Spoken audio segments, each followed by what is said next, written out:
Hola a todos, paz y bien. Me sabe mal cuando una persona se autoproclama maestro o guía o líder espiritual para darse importancia. Y dice que es profesor de tal o cual disciplina y da clases en tal o cual universidad o instituto con la intención de ensalzarse, porque sabe que el mundo y nuestra sociedad valora los títulos y este tipo de honores oficiales. Pero eso no es cristiano y ni siquiera elegante. Yo soy más bien de Sócrates cuando dice aquello de que solo sé que no sé nada. Y esta es la auténtica verdad. Casi todo lo que creemos que sabemos está equivocado, tiene poca importancia y nos conviene poco o muy poco, aunque nos creamos lo contrario, aunque nos sirva para sobrevivir en nuestro tiempo y hacernos un hueco en este mundo, en nuestra sociedad. En cambio, no sabemos nada o casi nada de lo que verdaderamente nos importa, como vamos a ver en este vídeo. Así que, cuando veamos a alguien que se autoproclama maestro para darse importancia, lo que nos está diciendo claramente es que de maestro no tiene nada.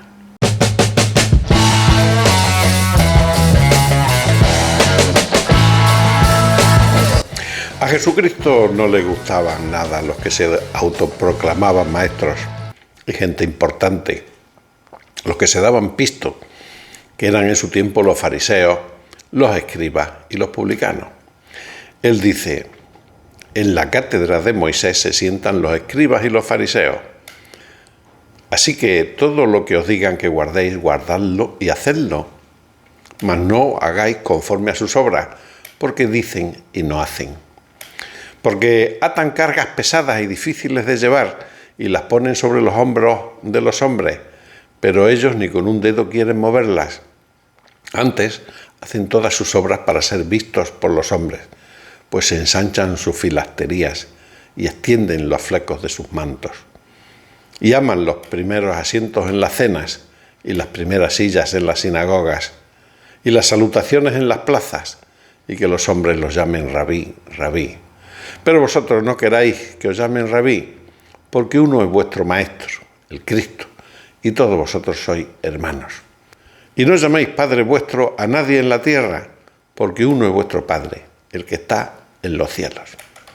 Ni seáis llamados maestros, porque uno es vuestro Maestro, el Cristo. El que es el mayor de vosotros sea vuestro siervo, porque el que se enaltece será humillado, y el que se humilla será enaltecido. Mateo, capítulo 23, versículos del 1 al 12. Discurso contra los escribas y fariseos. Y lo primero que se me ocurre pensar es que anda que no hay hoy todavía fariseos, escribas y publicanos, madre mía. Pero es que de la misma manera dice: te alabo, Padre, Señor del cielo y de la tierra, porque escondiste estas cosas de los sabios y de los entendidos y las revelaste a los niños. Sí, Padre, porque así te agradó.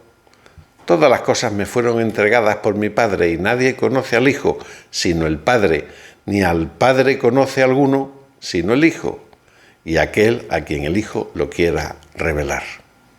Mateo capítulo 11, versículos 25 a 27. Cuando Jesús dice estas cosas que se le han revelado a los pequeños, ¿a qué se refiere? Pues se refiere sobre todo a su identidad como Dios, como Hijo de Dios y revelador del Padre, a la verdadera naturaleza del reino de Dios, oculto para los orgullosos y entendidos y accesible solamente para los pequeños y los humildes, y la gracia de la fe, que no es ganada sino acogida con corazón sencillo. Y la pregunta inmediata que surge es: ¿y por qué se le ocultan estas cosas a los sabios y a los entendidos? ¿Qué es lo que tienen que no son capaces de entender? Lo que sí entienden los niños y la gente sencilla no entendida. Pues lo que tienen es la mente y el corazón viciado por el conocimiento horizontal. El que se estudia en las escuelas y en las universidades, que te llena de soberbia y arrogancia y no deja espacio para la presencia divina, para la presencia del Espíritu de Dios. El que se aprende en la escuela del mundo, que te llena de apegos y deseos de cosas materiales y no hace afecto de las cosas espirituales. El mismo conocimiento por el cual fuimos autoexpulsados del paraíso y en el que ilusamente seguimos depositando nuestra esperanza, en ese conocimiento falso, horizontal e ilustrado. Vivimos en el espacio de 3 dimensiones o en un hiperespacio que aún no entendemos. El heptacordo de Apolo, las 7 dimensiones de la realidad, de venta en Amazon. Llama mucho la atención que todo el mensaje cristiano se haya dado al mundo a través de personajes del pueblo llano, simples y sencillos. Los 12 apóstoles eran pescadores y gente sencilla del pueblo, no ilustrados ni entendidos. Y fíjate la que organizaron, 12 pescadores de un pueblo perdido en Galilea, lo que habría sido imposible sin el apoyo y la fuerza del Espíritu Santo, ¿o no? Y la gran mayoría de los mensajes marianos se hace a través de niños inocentes, como en Fátima, de pastorcillos, La Salet, Garabandal, etc. O de gente del pueblo llano, pastores, enfermos, monjitas, gente sin ilustración, con el corazón puro, inocente. ¿Por qué? Pues porque no tienen la mente ni la conciencia viciada por este conocimiento horizontal. No saben nada del mundo, son inocentes. Y es que, según parece, para Dios vale más la inocencia. Para Dios vale más la inocencia que el conocimiento de este mundo, el conocimiento horizontal, el conocimiento ilustrado. Esto es locura para el mundo, ¿cómo no? Y es que no es tan difícil comprender que la fe, la verdadera identidad de Jesucristo y la verdadera naturaleza del reino de Dios no puede entrar en las conciencias contaminadas por el conocimiento horizontal, que siempre es interesado y materialista, sino que entra a través del corazón inocente y limpio. Así tenemos los patéticos resultados de filósofos de nuestra época o de hace unos años, como Nietzsche o Schopenhauer, capaces de escribir cosas como esta. El mundo es un infierno y los hombres se dividen en torturadores y víctimas.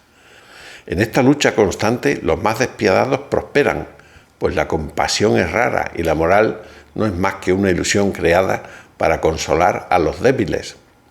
Así los malvados, libres de ataduras y escrúpulos, avanzan sin obstáculos, mientras los demás sufren bajo el peso de sus cadenas invisibles.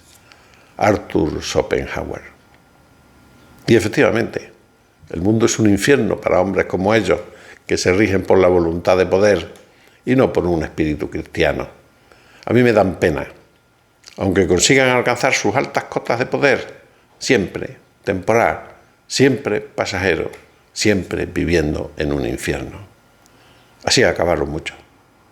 Claro que a veces hay alguien que se salva de ese infierno, cuyo fin es siempre la muerte, aunque sea después de grandes angustias, como es el caso de León Tolstói, que encontró su salvación en la fe del pueblo llano, del pueblo campesino ruso. Y aquí os dejo este vídeo que hicimos en su momento en el canal al respecto. Sí, León Tolstói encontró la fe en Dios en la sencillez y la inocencia del pueblo campesino ruso, y para eso tuvo que desaprender todo lo que había aprendido durante sus 54 años anteriores, y eso le costó casi la muerte. Renunció a su conocimiento horizontal, al conocimiento materialista del mundo, a sus premios, a sus honores, lo que le trajo muchas complicaciones familiares y sociales, y todo lo hizo para hacerse puro e inocente como un niño, como los niños a los que se les aparece la Virgen para darles sus mensajes. León Tolstói nació de nuevo. Fue un 2 veces nacido de los pocos que hay, y seguramente sin saberlo siguió las enseñanzas que Jesús le dio a Nicodemo, un maestro de Israel, que son las siguientes. Juan capítulo 3, versículos 1 al 21. Jesús y Nicodemo. Había un hombre de los fariseos que se llamaba Nicodemo, un principal entre los judíos. Este vino a Jesús de noche y le dijo: Rabí, sabemos que has venido de Dios como maestro, porque nadie puede hacer estas señales que tú haces si no está Dios con él. Respondió Jesús y le dijo: de cierto te digo que el que no naciere de nuevo no puede ver el reino de Dios. Nicodemo le dijo: ¿cómo puede un hombre nacer siendo viejo? ¿Puede acaso entrar por segunda vez en el vientre de su madre y nacer? Respondió Jesús: de cierto te digo que el que no naciere del agua y del Espíritu no puede entrar en el reino de Dios. Lo que es nacido de la carne, carne es, y lo que es nacido del Espíritu, Espíritu es. Respondió Nicodemo y le dijo: ¿cómo puede hacerse esto? Respondió Jesús y le dijo: ¿eres tú maestro de Israel y no sabes esto? De cierto te digo que lo que sabemos hablamos y lo que hemos visto testificamos y no recibís nuestro testimonio. Si os he dicho cosas terrenales y no creéis, ¿cómo creeréis si os dijere las celestiales? Nadie subió al cielo sino el que descendió del cielo, el Hijo del Hombre que está en el cielo. Y como Moisés levantó la serpiente en el desierto, así es necesario que el Hijo del Hombre sea levantado, para que todo aquel que en él cree no se pierda, mas tenga vida eterna. Porque de tal manera amó Dios al mundo, que ha dado a su Hijo unigénito, para que todo aquel que en él cree no se pierda, mas tenga vida eterna.